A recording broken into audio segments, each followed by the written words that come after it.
Kumpirmado na, Saldico wala na talaga sa Pilipinas. Eto, with evidence po at isa pong kilalang personalidad ang nagsabi na wala na po etong si Saldico sa bansang Pilipinas. Pakiayos nga nung charger ko at hindi nang-charge ang aking laptopers. Soon papalitan ko na yan. Mag-upgrade na ako ng Pro. Ng Pro. So yun nga mga banateros, no? Eto nga po daw si Saldico ay talagang wala na daw sa Pilipinas. So nung nakaraan pa natin sinasabi, palagi ho nating hinahanap etong si Saldico na bakit kaya hindi nagpaparamdam etong si Saldico? Bakit wala? No?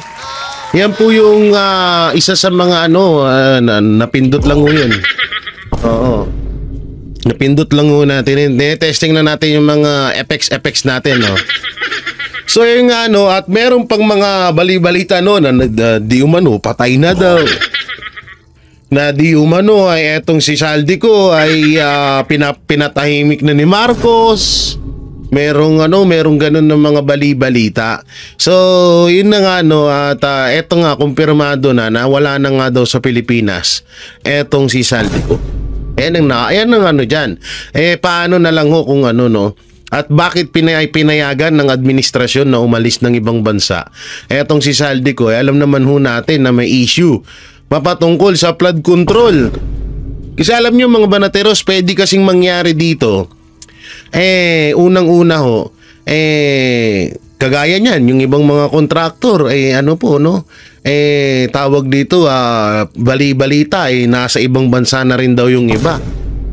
Kabilang po si Saldico, Sunwest ba yun? Siya ata ang may-ari nung Sunwest Corporation na yun, yung kontraktor na yun. At bago pala maging congressman, etong si Saldico, contractor pala din talaga muna ito. Oo, talagang naging contractor muna ito ng mga government project. So talagang hindi niya hindi niya maikakaila dahil talagang marami nagsasabi at marami nagpapatunay na sa kanya nga yan. So kung ganun man, nasa ibang bansa na ho siya, bakit ho pinayagan ng administrasyon? Doon ho tayo magtataka dyan.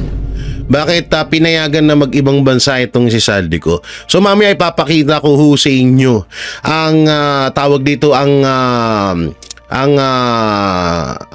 ebidensya na nasa ibang bansa na siya. At eto pa, breaking news, isang kontraktor binaril. Oo, hindi natin kung bakit itong contractor na ito. So mamaya papanoorin natin yan. At ito ay pinapaimbestigahan daw ni Marcos Jr. Bakit parang inuunti-unti na ang mga kontraktor. Nako, yan yung mga papanoorin natin mamaya. Pero pinakamaganda ay dito muna tayo sa pahayag ni Attorney Vic Rodriguez. 1.1 trillion at missing star witness. Eto na, panoorin natin. Hindi ba yung kaso, alam nyo ito, ginawa nilang telenovela Yung laging ang kwentuhan po sa kalsada na talagang ginatasan, piniganan todo. Yung istorya ba ni Alice Guo, ni Mayor Alice Guo ng Bamban. Ang dami, ang haba po ng investigation, pati kung saan siya nag-high school, yung kanyang school report card ng high school, kung sinong kaklase niya. Talaga pong masusing inimbestigahan Umabot ito, if I am not mistaken, mahigit 6 na buwan siguro. Laman ito ng TV, laman ito ng pahayagan, yung mainstream, wala po iyan. Lalaman din ng social media. Talagang ginatasan yung storya ng Mayor Alice Guo. Ganon din po dapat dito, higit pa. Dito sa ginagawang pagdinig ng Blue Ribbon Committee ni Senador Dante Marcoleta. Yung kanyang pinamagatan, Philippines Underwater. Underwater ho talaga Dumilim lang po yung langit. Meron lang pong babala na magkakaroon ng inclement weather. Whether private or public, walang pasok. Hindi, totoo yan, no? So, totoo lang ngayon talaga, ang mga Pilipino, pag nakitaan, parang na nga imbis na ang trauma bukod sa marami ng mga kriminal na naman ngayon, at lumaganap na naman nga ang pulburon sa bansang Pilipinas at dumami na ang mga gumagamit na naman nito, kaya kaya naging delikado ulit sa bansang Pilipinas, no? Isa yan sa kinakatakutan ng mga Pilipino. At pangalawang kinakatakutan na talagang uubusin talaga lahat ng pinag-ipunan mo, eto nga ang pagdilim ng langit. Pag nakita ng mga Pilipino na dumilim yung langit, alam na, talagang lalo na yung mga banda dyan sa Bulacan, sa Marikina, yung mga mabababang lugar dyan sa bandang Taguig, kasi malapit dyan sa C6 sa may Laguna Bay, no? So marami dyan talagang mga lugar na kapag dumilim ang langit, natatakot na sila. Hindi sila natatakot dahil dun sa dilim, natatakot sila na bahain at ubusin na naman yung mga kagamitan nila. Ayan yung kinakatakutan ng ibang mga Pilipino ngayon, na pangalawang kinakatakutan. At ayun nga po pala, no, may dagdag ko lang pala. Speaking of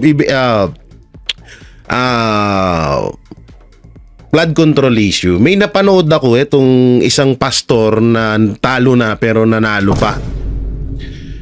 Isang pastor na tinalo or hindi nanalo sa kanyang distrito, pero ipinanalo ng COMELEC.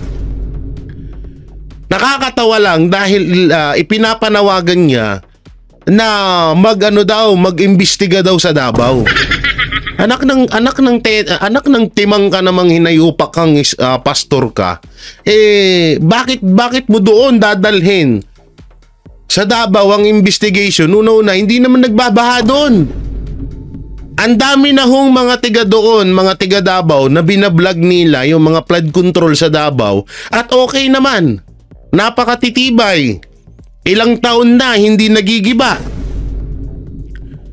Anak ng tetinggang pastor ka na, turingan na dapat nga naging matino ka na dahil tawag dito, talo ka na pero ipinanalo ka lang ng COMELEC.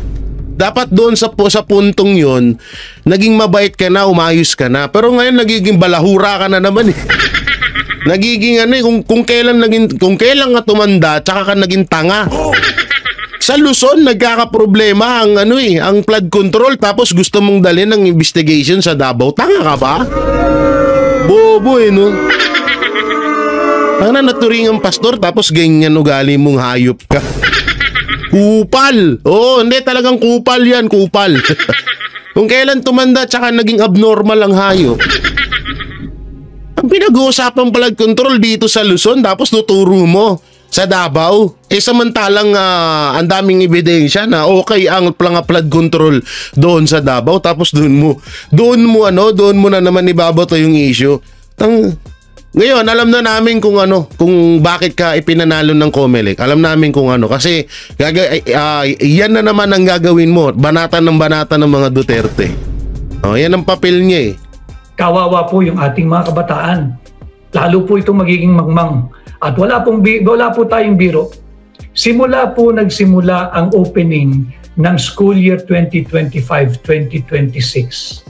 Bilangin niyo po yung araw na walang pasok. Dahil natatakot po sila sa baha, yan nga po yung ninakaw nila. Yung 1.1 trillion ngayong taon na hinahanap natin na nauwi sa Ghost Project. At hindi po si Bongbong Marcos ang nagsiwalat niyan.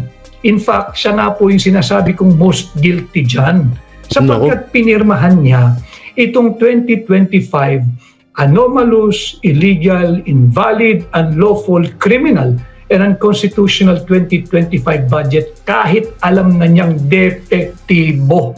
Hindi, alam nyo etong strategy ni Marcos, hindi na rin to bago Kasi nung panahon na parang alam mo yung kapag si Marcos ay unang-una natatanong ng media, katulad niyan sa 1 million.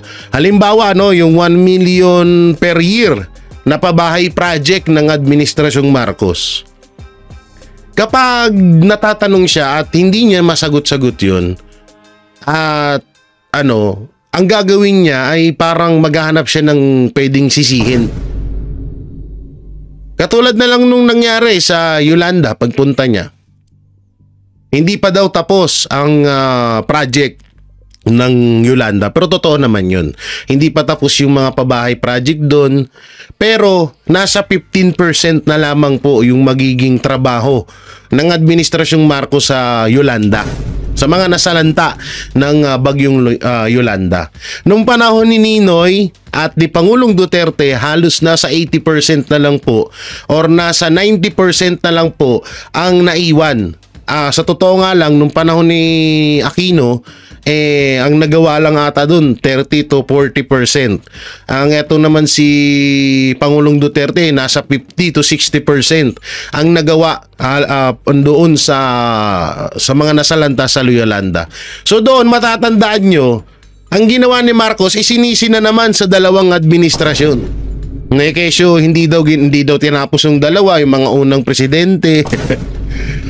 Diba? So etong nangyayari ngayon sa flood control, ganun na naman. Naghanap na naman siya ng masisisi. Sino yung mga masisisi?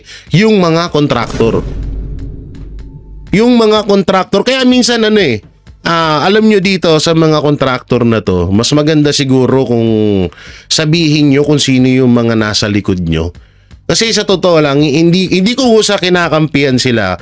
Pero isipin nyo maigi na hindi talaga sila ang mastermind dito, kundi meron talagang nasa likod nila. At kagaya ni Atty. Vic Rodriguez, 'di ba? Pinirmahan nito ni Marcos Jr. 2025 national budget. So dapat siya talaga ang managot dito. Siya yung masisi talaga dito. Bakit niya ngayon sa loob ng 3 taon, bakit niya ngayon lamang inaaksyonan ang issue, ang mapatungkol sa maanumaliyang flood control? Bakit ngayon niya lang ginagawa? At ngayon, 'di ba? Saan napupunta yung issue ng flood control? Sa mga kontraktor at eto yung bago sa mga senador. 'Di ba? Sa mga senador na binigyan daw ng donasyon, binigyan daw ng donasyon ng mga kontraktor nung halalan. Ngayon magtataka tayo. Kung etong si Chis Escudero at Villanueva ay tumanggap talaga at tinatrabaho sila ngayon ng COMELEC, bakit kaya ayaw trabahuhin ng COMELEC etong si Saldico? Mas masaklap etong kay Saldico. Siya mismo ang may-ari ng kumpanya. 'Di ba? So kasi ang punto kasi dito, kapag ikaw ay company na may proyekto or may project galing sa government, hindi ka pwedeng tumulong sa mga na pera, gamit yung pera na yan. Hindi pwede kang tumulong sa mga kandidato. So isipin nyo maigi yung kay Saldico. At yung iba pang mga congressman na kontraktor noon bago maging congressman. Hanggang ngayon kontraktor pa rin. 'Di ba? So napaka-unfair talaga. So tama dito sinasabi ni Atty. Vic, walang ibang sisisihin dito kundi si Marcos. Ikaw yung presidente, ba't ngayon naghahanap ka na naman ng mga masisisi mo? Alam niya, mulat siya. Bakit? Di ba binidaho niya? Binasa niya bawat pahina ng 4,000 pages 2025 GAB o naging gaana yung national budget. Inaral nilang masusi yan. Thoroughly reviewed by the entire palace team. Sabi niya, binida niya, pinirmahan niya. Tapos ito ngayon ang resulta. Now, bakit natin na ibabalik ko yung storya at kung paano hinandle yung hearing ng kay Mayor Alice Guo? Sapagkat yung 1.1 trillion piso, ito po yung budget ng DPWH, yung Public Works, ngayong taong 2025. Inungusan po nila ng napakalaking halaga ang education sector. Unconstitutional po iyon. Sana nga dinggin na at aksyonan na ng Korte Suprema yung nakabinbin nating kaso dyan. At nung isang araw ay nag-file ng manifestation ang ating pong mga abogado at hinihiling, nabigyan din tayo ng kopya. Kung ano man yung mga sinusumite nitong mababang kapulungan na hindi po sadya tayong binibigyan. Ganyan kawalang ka-transparency ang mga yan. Ganyan kasalbahi ang mga yan. Ngayon, yung kay Alice Guo, hindi siya binitawan. Bakit naman itong dating kalihim ng Public Works and Highways agad-agad binitawan. Siya yung missing star witness eh. Wala hong pwedeng maging star more than yung star witness na dating kalihim ng Public Works and Highways. Pero may katwiran nga sila dyan, Atty. Vic eh. Ang sabi ni Marcos, si Bunuan daw mananagot ng lahat.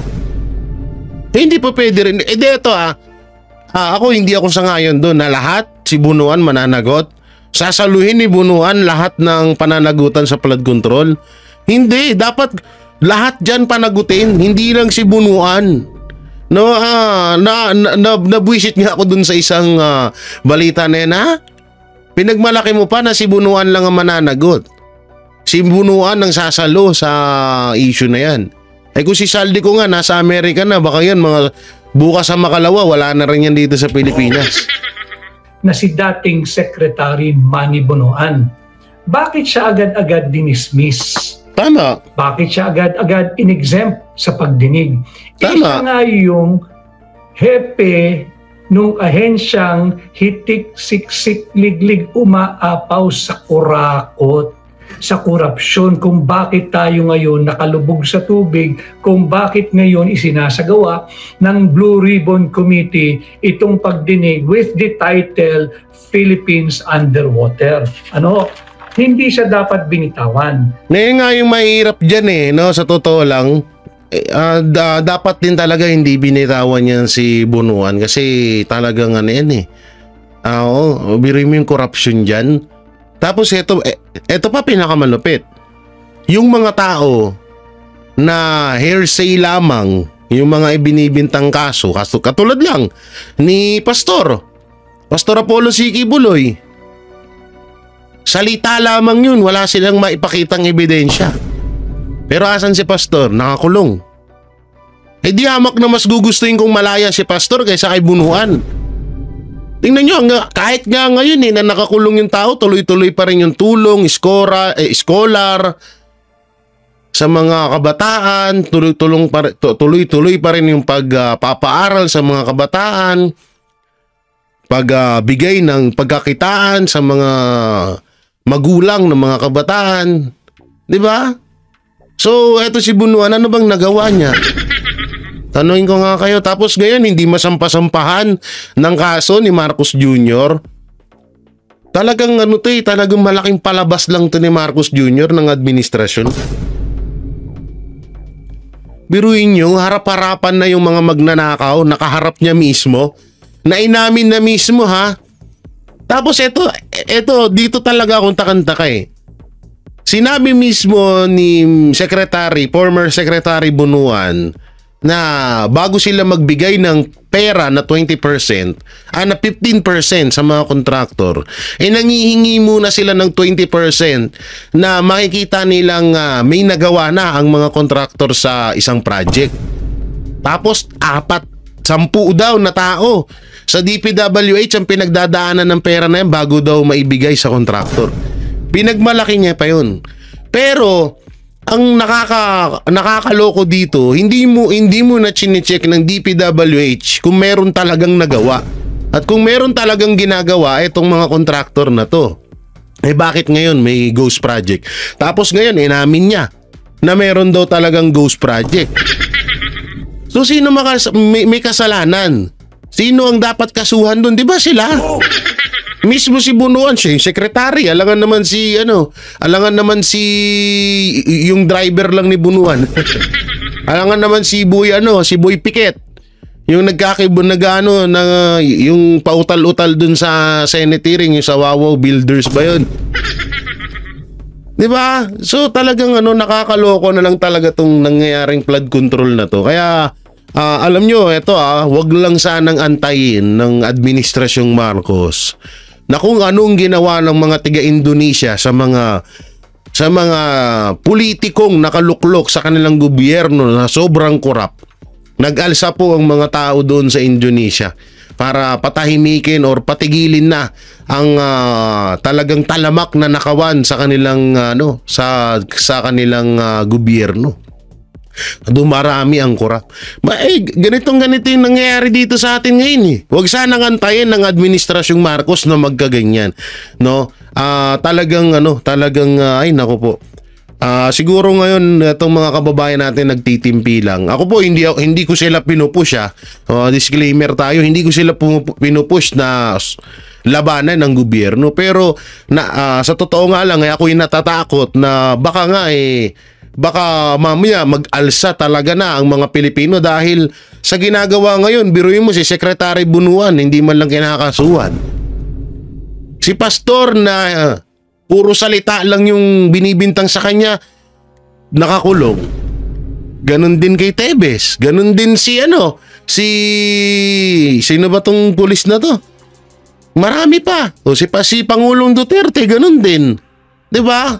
Kaya kapag napunde ang mga Pilipino sa pinaggagawa ng administrasyon, ewan ko na lang talaga. Sapagkat alam ho ninyo yung nagiging desisyon dapat na eto hindi na natin tapusin yan. Eto pa tingnan nyo, eto napakaganda ho nito, no. Eto yung sinasabi ko sa inyong pakinggan nyo ho ito. Unfortunately, yung outrage ni Marcos Jr. dyan sa flood control, I think hindi sufficient yung kanyang sinasabi niya, nagagalit siya. Masabi niya, ako'y nagagalit, ako'y galit na.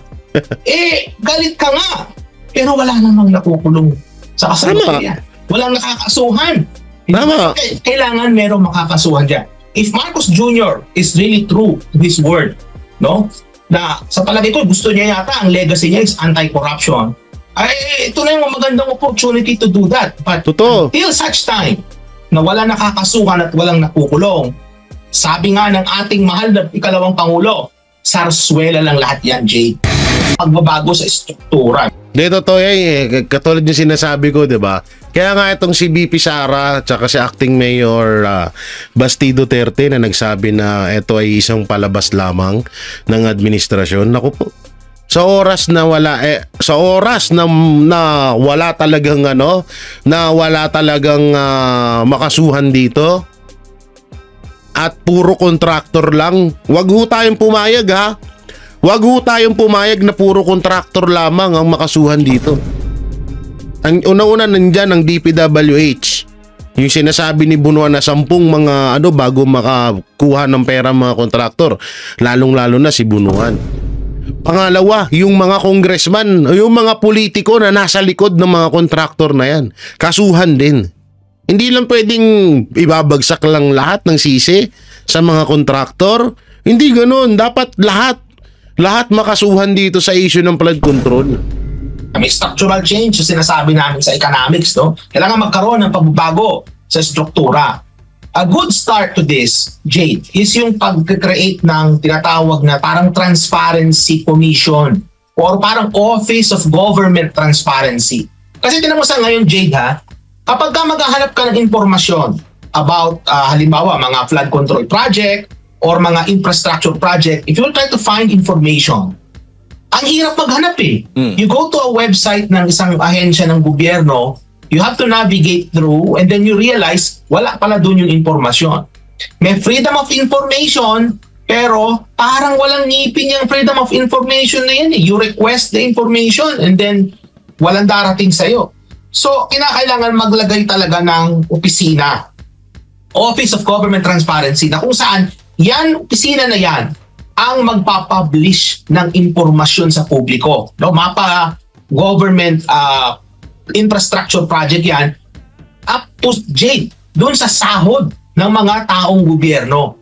Alam mo ba dito sa Canada, Jade, kapag ka isang taong gobyerno, ang sahod nila halimbawa nasa mahigit $100,000 a year. Yung kanilang income, yung sinasahod nila sa gobyerno, napapublicize yan. Wow. It's made public. Ang tawag namin dyan dito, Jay, Sunshine List. So kinakailangan magkaroon din tayo ng Sunshine List dyan sa Pilipinas para alam natin kung magkano yung kinikita ng mga government officials. So halimbawa, Jay, merong district engineer, di umano, na may mga magagarang sasakyan.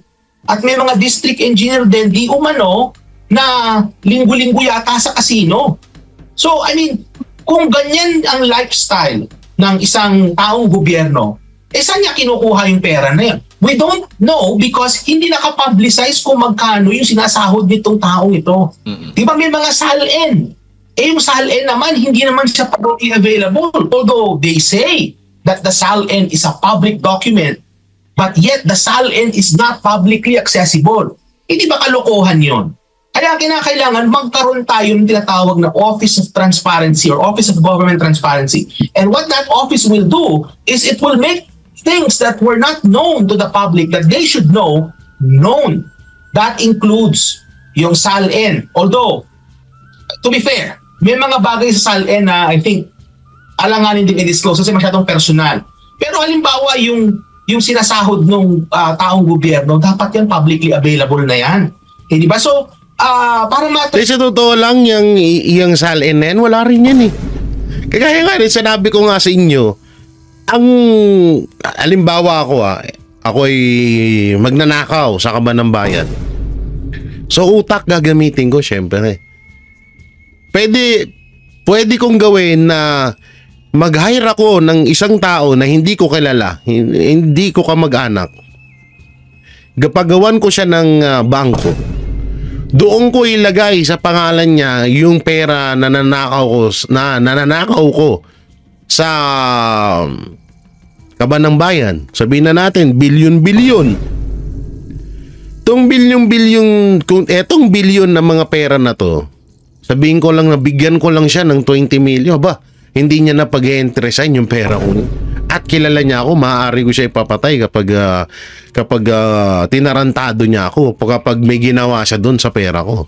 Pwedeng mangyari. Kaya yung SALN na yan, wala rin po yan. Naku po, dati na po yung mga nangyayari, may mga pangyayari na ho na naglabas ng mga SALN. Wala nang bago ho dyan eh. Wala nang, pag naglabas sila ng SALN, parang lalabas na, hindi sila dawit sa nakawan sa issue ng flood control, ganun ba? Huwag kayo maniwala doon. Face natin, makita natin kung ano nangyayari, no, in terms of yung assets nitong taong ito, kung nagnanakaw pa ito. Kasi kesa mag-order ka ng lifestyle check, kung nagsasubmit ng SALN regularly at totoo yung nakalagay sa SALN, there's no need for a lifestyle check kasi nandun na mismo sa SALN. Hindi lang yung SALNs, yung estado ng mga projects, pati sa bidding, sino yung mga nag-bid, ano-anong companies yan, sino-sino mga may-ari niyan. Kasi dun mo matitrace, Jade, yun nabanggit mo kanina, na may mga flood control projects na kung saan, may mga contractor na siya rin yung may-ari ng mga ibang company. So halimbawa, may isang project, magpapabidding. 8 ang kumpanya na nag-bid. Yung 8 yun, iisa lang ang may-ari. Yes. Puro damis lang yung iba. Hindi ba kalokohan yun? Parang niloloko nila ang sistema. No? So, kumbaga, kapag ka merong transparency, malalaman, makikita ng tao, ay, teka muna, itong company na ito, ito rin yung may-ari ng isang company. Diba? So, kumbaga, mas madali nating matitrace at mas madaling magagawa ng paraan at aksyon if everything is transparent. The fact na nag-iimbestiga ang Senado, nag-iimbestiga ang Kongreso, yung DPWH, mayroon din silang sariling investigation. The fact that they're doing these investigations tells us that things are not transparent sa kanila. Kasi kung transparent yan, hindi kanyang klase yung investigation natin. In fact, wala na dapat investigation. Diretsong filing of cases na yan. If there is transparency. And saka sa Senado, halata mo yung galamay ni Marcos doon, no? No? Halata niya yung mga galamay, no? Pilit na sinisira ang diskarte ng Blue Ribbon Committee. No? Kamakailan lang nagsagutan si Rapi Tulfo. At hindi naman totaling sagutan, no? Uminit ang ulo ni Rapi Tulfo dyan kay Marcoleta. Kasama na dyan si Ping Lacson, si Soto, kesyo ganito daw, kesyo ganyan. Sila na ngayon ng bastos pero sila pa yung may ganang magalit. Talagang lahat eh. Kaya nga sabi ko nga sa inyo kung nakapasok lang sana yung kung di ako nagkakamali, 10 Duterte, no? Yung Duterte senatorial candidate, wala na sana tayong problema eh. May pagkakaisa pero putay na nakapasok tong mga ulupong lalo na yung isa sa mga walang kwenta. Si Lito Lapid. Asan si Lito Lapid? Kapag binoto daw siya, malaki daw ang pagbabago ng Pilipinas. O ano, asan na? Ha? Mas dihamak na mas deserve ni Pastor yung pwesto niya kaysa sa kanya. Okay sana to, biruin mo talagang puro Duterte yon. Maganda sana yung ganyan talagang matutukoy at matutukoy natin kung sino yung kung sino yung dito sa flood control issue na to. Tsaka hindi na biro ang usapan dito sa flood control issue na to, no? Hindi na biro. Talagang antindi na harap-harapan na tayo niloloko ng administrasyon. Ano pa ba dapat nating antayin? Diba? So dito nga may sige, tapusin muna natin to. What we see right now, my dear friends, mga kababayan, what we see right now is the complete lack of transparency and yung unraveling, no, nitong organized crime na ito, no? And unfortunately, yung outrage ni Marcos Jr. dyan sa flood control, I think hindi sufficient yung kanyang sinasabi niya, nagagalit siya. Sabi niya, ako'y nagagalit. Ako'y galit na. Galit ka nga. Pero wala namang nakukulong sa kasalukuyan. Walang nakakasuhan. Hindi ba? So, kailangan merong makakasuhan dyan. If Marcos Jr. is really true to his word, no? Na sa palagay ko, gusto niya yata, ang legacy niya is anti-corruption. Ito na yung magandang opportunity to do that. But until such time na wala nakakasuhan at walang nakukulong, sabi nga ng ating mahal na ikalawang Pangulo, sarswela lang lahat yan, Jay. Opo. Doc, bago ko lang ipasa kay Partner Admar, ano ba yung nakikita po ninyong maaring magiging long-term effect nitong sa ekonomiya po natin kung tuloy-tuloy po ang ganitong uri ng anomalya sa mga proyekto ng gobyerno? Matindi yan, Jay, kasi tinan mo kukonekta ko yan sa utang, no? Baka mapag-usapan din namin ni Admar yung utang na yun later. Kasi yung gobyerno ni Marcos Jr. ngayon, utang ng utang. Nakikita natin ngayon, based dito pa lang sa flood control projects alone, makikita natin napakatindi ng korupsyon. No? To the point na merong mga projects na malamang baka inutang pa yung pinondo dyan, those project naman pala. Ang isa pa dyan na malala, ang dahilan nila kaya daw tumaas ang utang sa ayuda. So saan ba kadalasan at saan ba talaga ginamit ang ayuda? 'Di ba? Ang ayuda ay ginagamit sa may mga trahedya, may mga baha dito, baha doon. Tingnan nyo ngayon. Kagaya ng sinabi namin noon ng Banateros Brothers na baka pag dumating ang sakuna sa Pilipinas, wala na kayong maipamigay na ayuda. At nagkakatotoo, yung mga mga nasasalanta ng baha, lahat ng lugar na nasasalanta ng baha, may sapat bang ayuda? Di ba nung eleksyon bumabaha ng ayuda tapos nung bumaha na talaga ng tubig sa bansang Pilipinas wala nang ayuda. Ang masama pa niyan nanggaling pa sa puwet tuloy sa bibig ni Auntie Claire na kaya daw lumaki ang utang ng Pilipinas is dahil daw din isa na rin daw yung sa ayuda. At yan, tama yung sinasabi ni Doc dito, ni Doc Michael Batu, na kung isipin nyo yung utang, palaki yung utang ng Pilipinas, wala naman nanggagawang proyekto.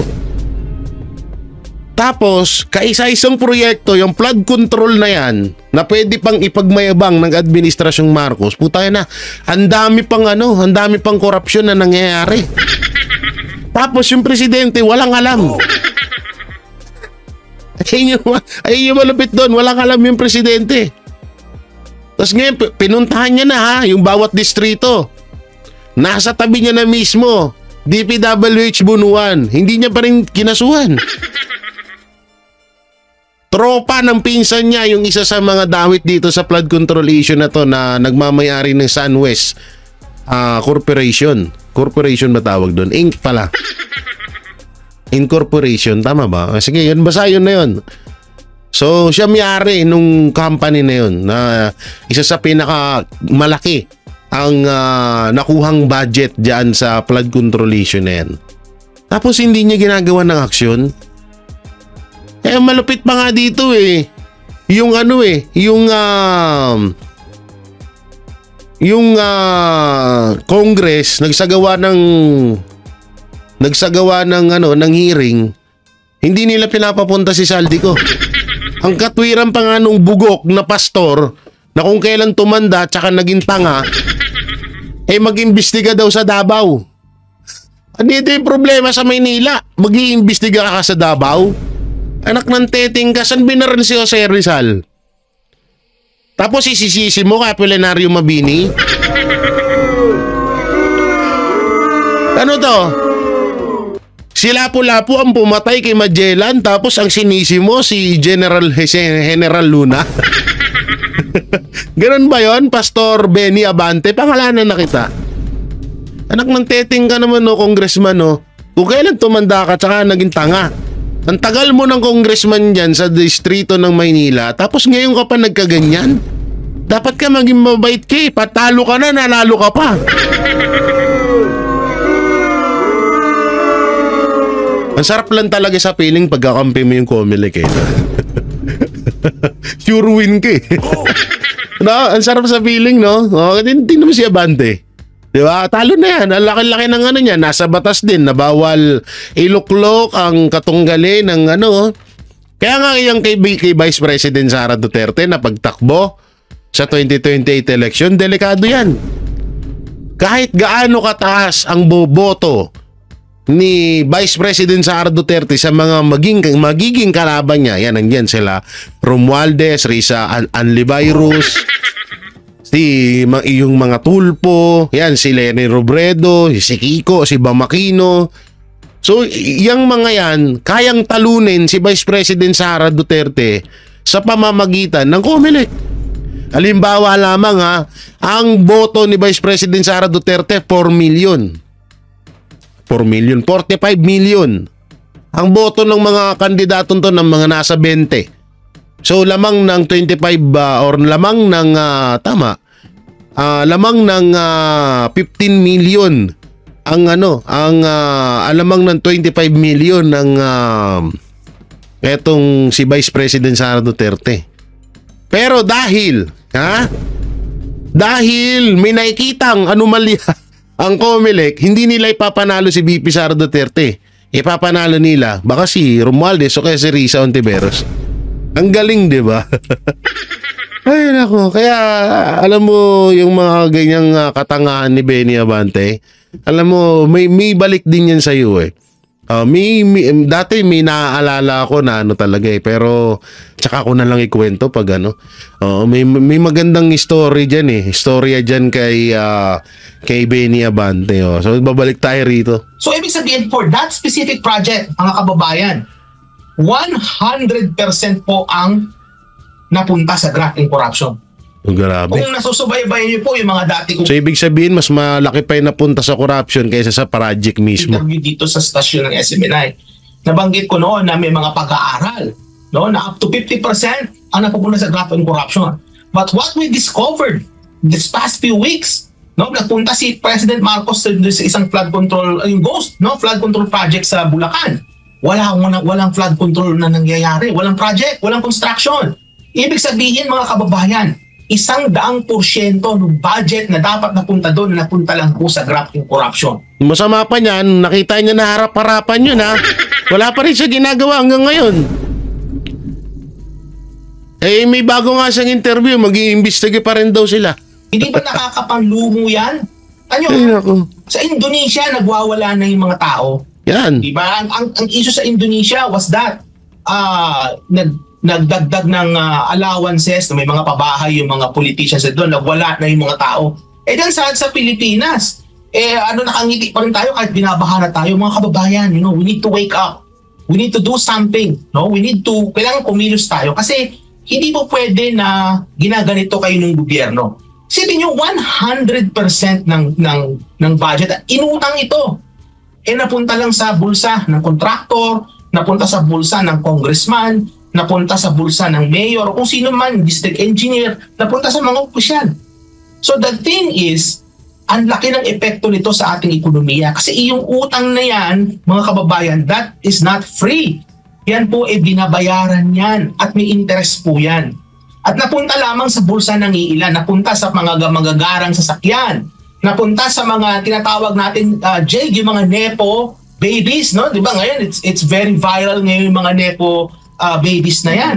Napunta sa lifestyle, no? Yung mga magagarang damit, mga business class, first class travel nitong mga tao to. So, kumbaga mga kababayan, nabudol na tayo at gusto pa rin ba natin tayo tuloy-tuloy na binubudol?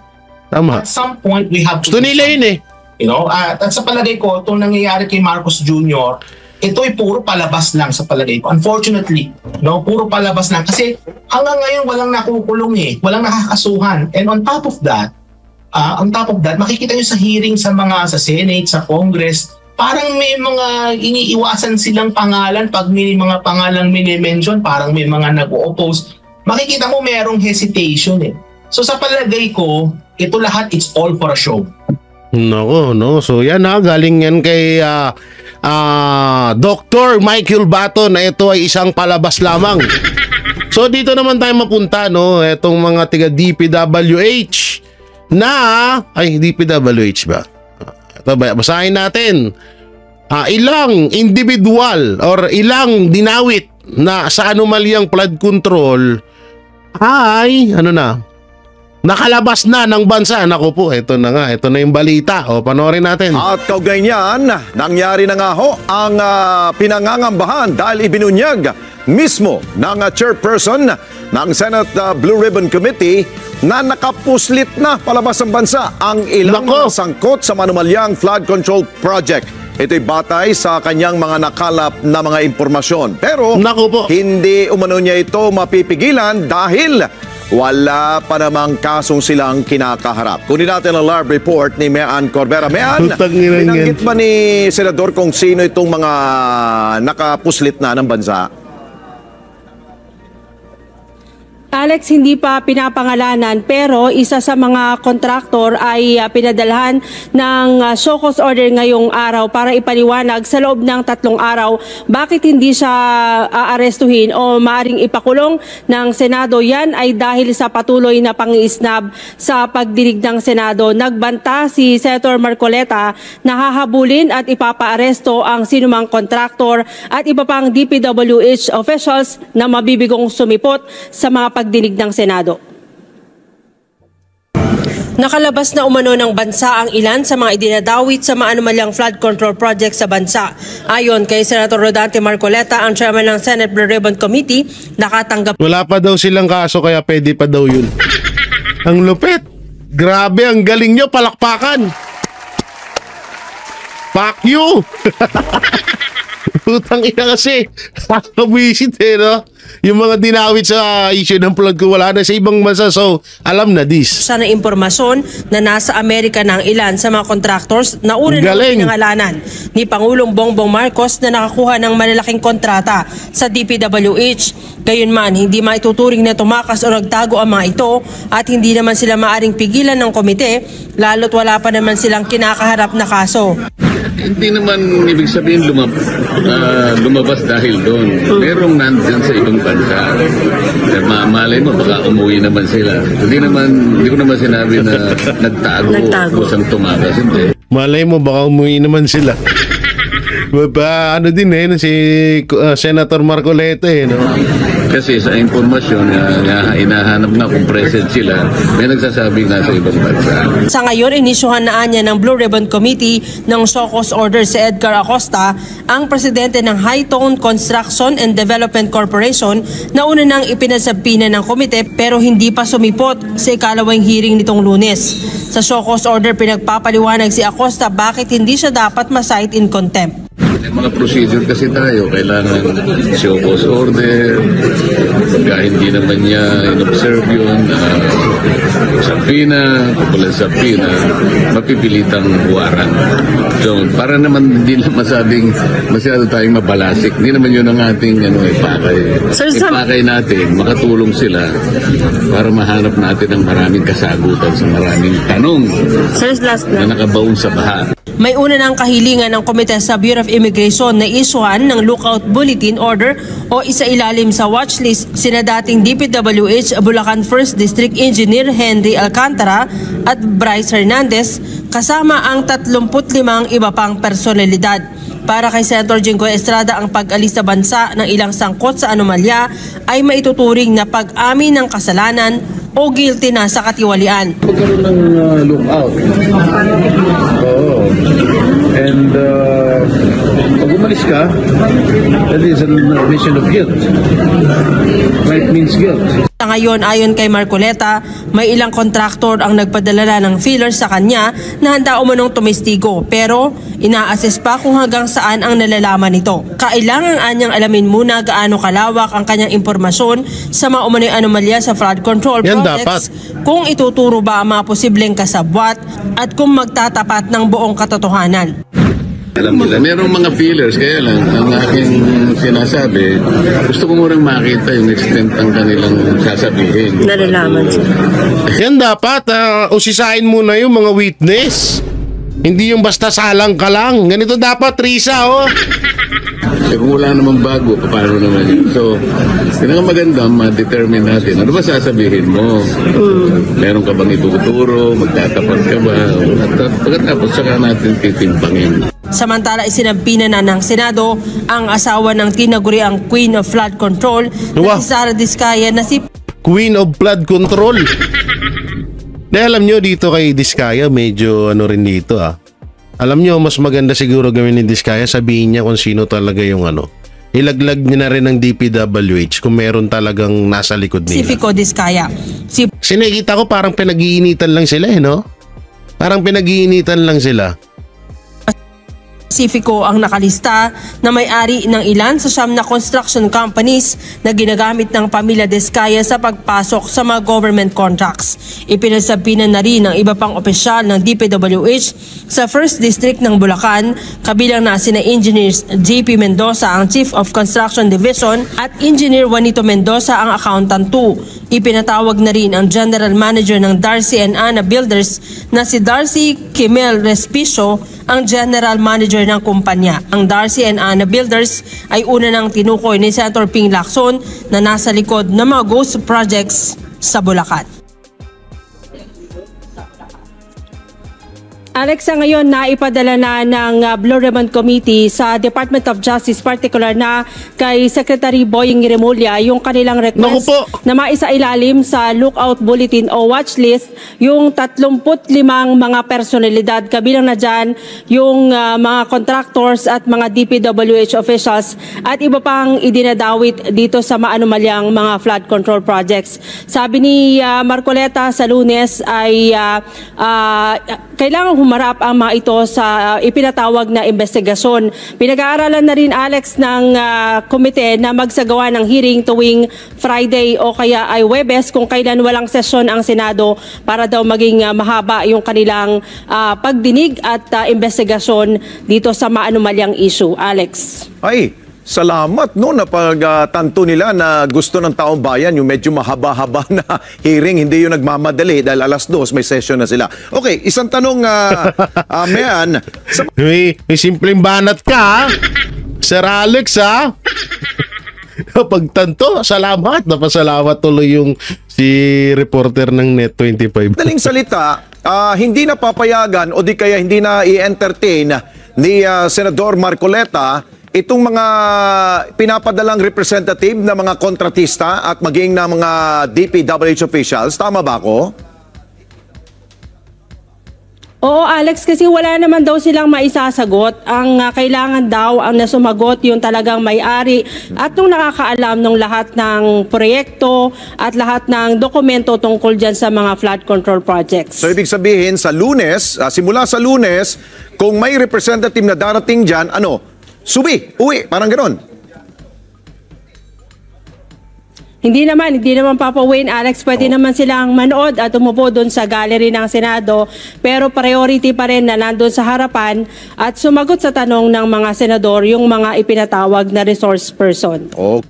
So yun, no? Napakaliwanag niyan na sa Lunes kailangan yung mga na mismo talaga ang humarap sa Senado. So eto na nga yung sinasabi ko kanina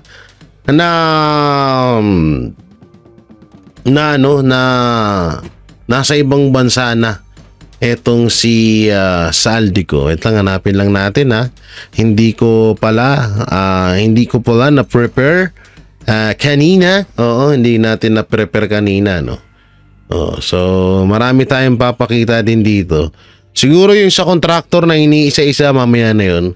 So eto muna, no. So ayan, wait lang ha. Lakihan, anuhan lang natin, medyo liitan lang natin. Naku, hindi maliitan. Bakit kaya hindi maliitan? Etong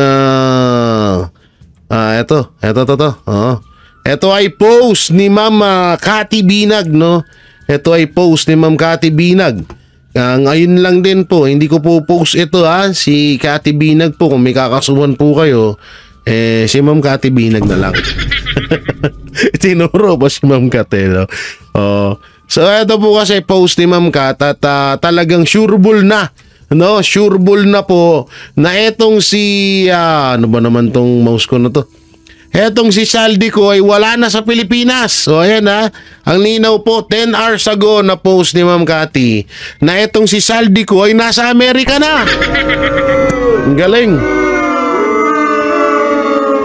Oo, no? So hindi naman wala naman ako nabalitaan na itong si Ma'am Cathy Binag ay nagpi-fake news. Talagang isa din to sa mga mapagkakatiwalaan na tiga-suporta ng mga Duterte at tiga-paghatid ng balita, no? At impormasyon para sa mga Pilipino. So yan nga po, no, kitang-kita diyan na pinost ni Ma'am Cathy na itong si Saldico ay nasa Amerika na. So wala na. Kagaya ng sinabi ni Senator Marcoleta, baka naman umuwi sila.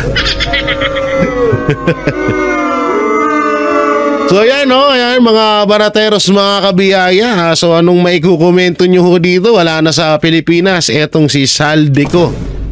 At ano naman maikukomento nyo nang una doon sa video ni Attorney Vic Rodriguez at ni Doc Michael Batu, at doon sa mga individual na dawit sa flood control issue ay wala na rin sa Pilipinas kundi nasa ibang bansa na. Ayon po yan kay Senator Marcoleta. So i-comment nyo lang po dyan ang inyong mga opinion at babasahin natin yan isa-isa. At syempre pakidamay na rin po ang like and share, subscribe sa ating YouTube channel. Paipindot na lang din po yung bell button para lagi kayong updated sa ating mga video araw-araw. So maraming salamat. Ingat po kayo palagi. God bless and peace and bye.